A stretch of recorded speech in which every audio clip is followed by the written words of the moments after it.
সবাইকে যেতে হবে। 21শে জুলাই একটি ঐতিহাসিক দিন। আপনারা জানেন মমতা বন্দ্যোপাধ্যায় সেদিন কংগ্রেস দলে ছিলেন। মমতা বন্দ্যোপাধ্যায় সেদিন তার একার জন্য আন্দোলন করেনি। মমতা বন্দ্যোপাধ্যায় তিনি কোনো নিজের জন্য কিছু বলতে যায়নি।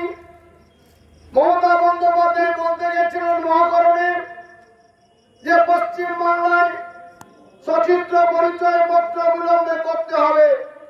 সচিত্র পরিচয় পত্র ছাড়া ভোট নেওয়া যাবে না। এই আন্দোলন যখন সংগঠিত করে মহাকরণ অভিযানের দিকে যাচ্ছে 1993 সালে, তখন বর্বরচিত ভাবে বামফ্রন্টের ঠেঙাড়ে বাহিনী, সেই সময় বামফ্রন্টের কিছু পোষা পুলিশ নির্মম ভাবে 13টি লোককে হত্যা করে মাটিতে লুটিয়ে ফেলে।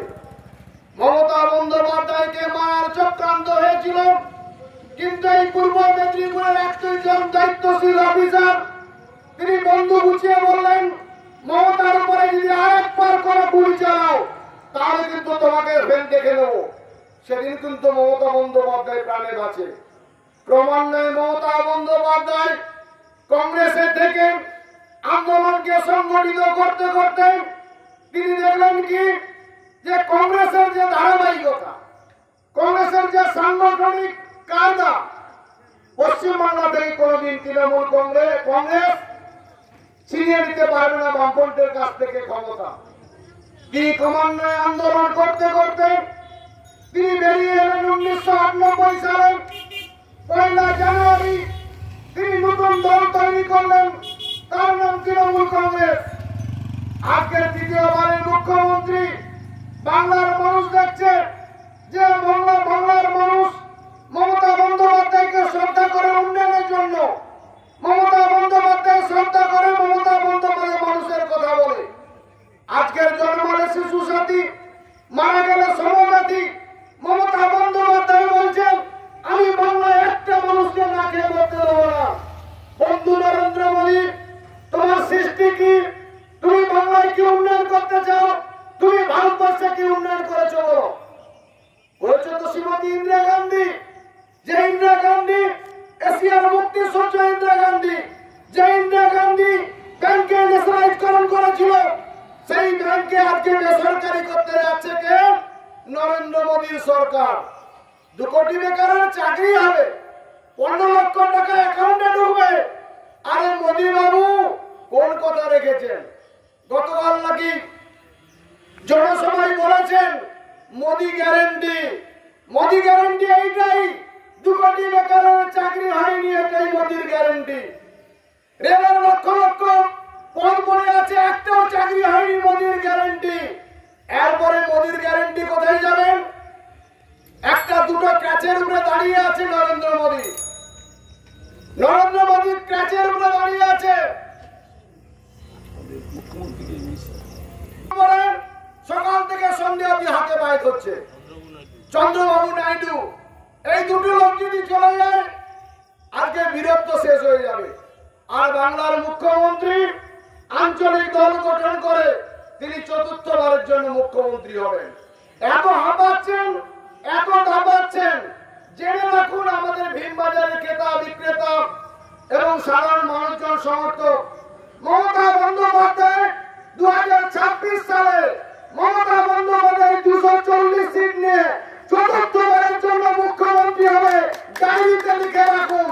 আর নন্দীগ্রাম ভুল করেছেন আপনারা, নন্দীগ্রাম ঐতিহাসিক ভুল করেছেন।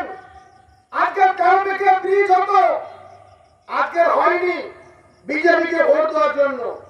মমতা বন্দ্যোপাধ্যায় বলেছিলেন যে 13 ব্রিজ করতে হবে। নন্দীগ্রামের লোক খাবে কি? আমি উন্নয়ন করতে চাই, কিছু কর্মসংস্থান করতে চাই। কি হয়েছে আজকে? 21 সাল থেকে 25 সাল কার কর্মসংস্থান হয়েছে?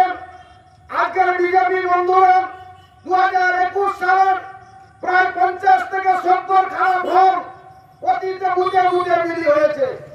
তোমার মাধ্যমিক পাস হয়ে যাবে গ্রুপ ডিতে চাকরি, তো এইচএস পাস তোমার ক্লার্কশিপের চাকরি হবে। তৃণমূল কংগ্রেসের হয়নি, ঠিক আছে। বন্ধু একটা লোকের নাম বলুন যে কোন বিজেপি কর্মী কারুর কাজ হয়নি। কিছু লোককে মদ খাইয়ে টাকা দিয়ে মাতাল করে দিয়েছে। আজকে তারা বুঝতে পারছে, আজকে তারা জানতে পারছে। সেদিক থেকে যখন মানুষজন মুখ ফিরিয়ে নিচ্ছে, তখন বিজেপির স্লোগান হিন্দু মুসলিম লড়াই। সুফিয়ান দা বলছিল, দীপেন্দ্রনাথ দা বলছিল যে হিন্দু মুসলিম লড়াই। নন্দীগ্রামে তো লড়াই হয়েছিল, হিন্দুদের লড়াই, মুসলিমদের লড়াই। সেদিনকে আমাদের বিধায়ক মহোদয় তার সবাইকে নিয়ে লড়াই করছিলেন। আজকে হিন্দু মুসলিমের ভাগাভাগি। আমাদের এইখানে প্রায় 13খানা বুথ আছে।